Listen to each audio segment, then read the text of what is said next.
Okay, so firstly, who are you? Sophie Tartan. No, hold on. Let me show you. So I'm going to ask a question, then I'm going to ask myself. Okay, who are you? My name is Rosa Baker, and I went to Uganda in 2014. But you just spoke over that because you said, "Oh." Sorry, I'm going to do it again, right? My name is Rosa Baker, and I went to 2014. Okay, you go. My name is Sophie Tartan, and I went to Uganda in 2014. My name is Rosa Baker, and I went to Uganda in 2014.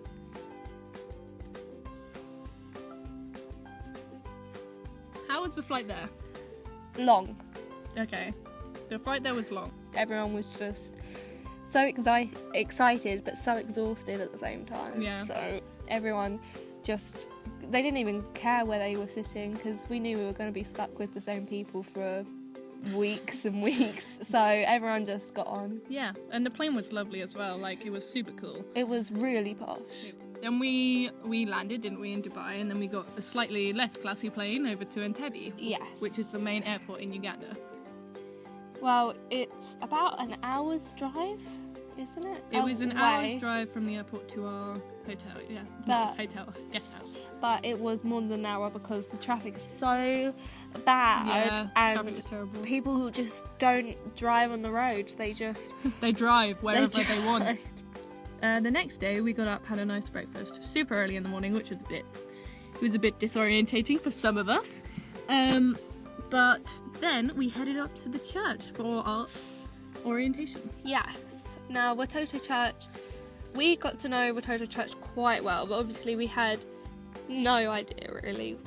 It was quite nice. It was just calm, and we sat down, we watched the video, and we learnt all about the founders and what they really achieve, like try and achieve and strive for, and it was nice. It was nice to see why we were there.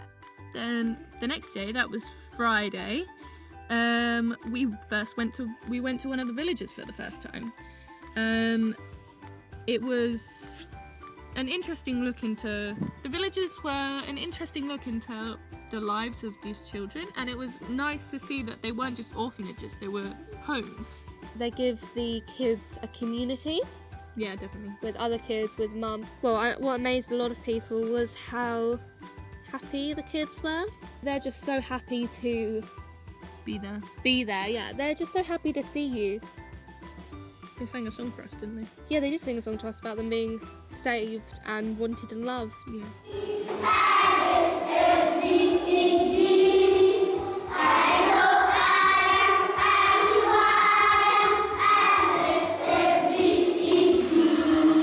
And then we went to the goat farm. Now, the goat farm was a particular favourite with some of us. I got a reply! But it was good. It showed the whole process, really. Part of the sustainability project, which was the idea that Watoto creates its own food for the children. So the goats, they feed off cow's milk, and the goat's milk goes to the babies because I think it's better for them, as a replacement for mother's milk. What was nice about the goat farm is any spare milk they have, they'll make into yogurts for the older kids, but they'll also give some to the local village people. The kids that, haven't been orphaned, they've got their families, but they're still living in poverty. And then it was off to the Equator. The Equator, everyone expected it to be in a field somewhere, but it was just on the side of the road. Yeah, it was literally a line. I say just, it was still pretty cool. Yeah. There were shops there as well. That was our first taste of shops. First craft store. Then we went to the resort. We went to the swimming pool place. Yeah. Yeah. This was a bit controversial. Well, it was, for me mainly, it was because we'd literally just driven through 20 minutes of slum, poverty, shanty kind of houses. And then you kind of just turn around the corner and there's this huge swimming pool. And it's step into the world of money. It's like a planet just splat bang in the middle, and suddenly there's not people everywhere. Instead of having this pool, these people all around us could have things to eat, if you know what I mean. To go from seeing that to seeing what we're used to and being able to actually compare them was quite a lot. Majority of everyone went in the pool, had something nice to eat, and splashed around and had a good time, but it did kind of open your eyes a little bit afterwards to really see the difference. Definitely. Then on Sunday we headed over to the church for our first ceremony. It was just so uplifting, you know. Quite a lot of people that went on the trip that weren't very religious kind of opened their eyes a bit, and I think they just respect the fact that all these people, even if they don't agree with their faith, have that faith and all come together just to celebrate it. Yeah, I think that was quite clear. It's amazing, really.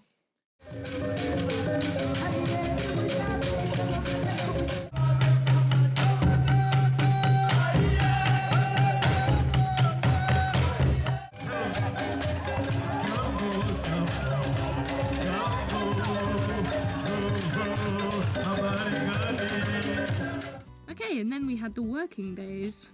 The working days were exactly that. Working in that hot sun, when you're not used to it, it was, especially as some of us aren't particularly athletic or sporty, doing manual labour was different. I think it was the workers that most... Oh yeah, they were so nice. Yeah, that most made an impression on people. And working as a team as well, because you did have to cooperate with people. It wasn't like you had machines doing your work for you. You had to do it all by hand, and working with other people is essential in that sense, and just learning how to cooperate with people in that way is just it was a massive bonus, really.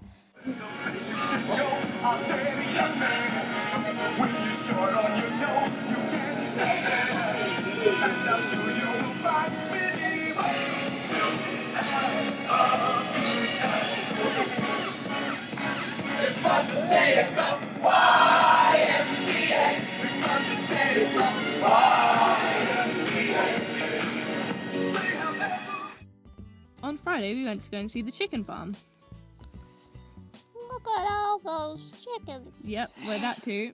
They'd done it in such a way that was slightly innovative to how normal Ugandans would do it. I mean, they had modern technology, but the conditions for the chickens were not good. They weren't battery, but they were cramped conditions. After all the work days, we went to Gulu. The road to Gulu was very bumpy and shaky and dusty and not at all tarmacked. With lack of toilets. Oh yeah, the toilets. They called it a Ugandan massage. Did they? Yeah, they called the journey Ugandan massage because you get thrown about so much. Oh god. We ended up having to stop for toilet. We didn't even care what the toilets were like. We knew there were going to be There were holes. Yep. A lot of holes. Holes with spiders everywhere. Yep, it was not good. Well, my room was the best room. We had all the girls, apart from Rosa and Jamie, sharing. It felt like a dorm room in a girls' boarding school. Yeah, and then in contrast, there was mine and Jamie's room. We had big beds with like princess nets over the top. They were very swanky. Lovely orange bed covers, which were a bit garish, but the mattresses were the best part because they were very fluffy, and I think I fell asleep. Or Scratch fell asleep. I think I passed out for about an hour after we got home just from tiredness. I think lots of people will agree with me when I say Living Hope Centre would possibly be one of the highlights of visiting Watoto places, because Living Hope was really, really inspirational, and I think nobody came out of it not touched by it. They said that they took out all the negativity so they could fill them again with joy. And they taught them how to do... They taught them to sew, how to speak English, how to write and how to like do maths and stuff. Yeah, they gave them an education, no matter what age they were. They're all treated the same. They taught them how to do skills, so how to bake as well. And they taught them how to do things as in banks, just so they don't get abused in a different way when they go outside, when they get taken advantage of. Yeah. So the last leg of our journey was going to the safari lodge, and there's so much to say about this. I think there was one time where everybody got in the pool and everybody had a really good time, because we'd actually become friends, and even though we were all different people, you know, it was nice to actually spend time with each other and have a splash around. But yeah, other than that, the safari itself was amazing. Seeing all those animals, and we saw lions, didn't we? Yes, they didn't see lions the week we were there, I think. Yeah. And we saw 2 young male lions by the hippos by the water Yeah. to look across one of the lakes, and we saw the mountains of the Congo. Yeah, it was very interesting to see just in a neighbouring country It was on the horizon. beautiful. They were always slightly mysteriously blue, Yeah. and I think it was either near dawn or dusk where we got to see the hippos in the lake in front of the Congo, and it was just beautiful. I mean, everything in the park was really, really stunning. It looked like a postcard. Yes, it did look like a boat. It looked like David Attenborough could be round the corner. Yeah. The Nile! Yeah, we went to the Nile. It was pretty cool. On the way down, we stopped by a craft market, or there was a craft market there, had a look around. Some interesting things. You bought something, I can't remember what it was. But yeah, then we got on a boat, a very kind of rickety boat. And A boat with life jackets that, Did- as long as they kind of went on your shoulders, that's fine. yeah, they didn't tie up or fit really. I don't but think our parents would like to hear that. yeah, I'm pretty sure all of us could swim. Pretty sure. Pretty sure, even if it is the Nile, 90% sure. nobody died, and that's the important thing. It was incredibly scenic, and then when you thought it couldn't get any more magical, you know, you end up stopping on an island in the middle of the Nile, getting off, taking your shoes off, treading bare feet to get to the sign of the source of the Nile. Which was literally like on a rock. Yeah, I didn't even go over there because I didn't want to get my feet wet. Well, they weren't wet already because you had to walk in the river to actually get to the like little hopping stones to actually get to the source of the Nile. The Nile was definitely one of the things that everybody really got on board with. Okay, so that was the end of our trip. We headed home. A lovely flight once again.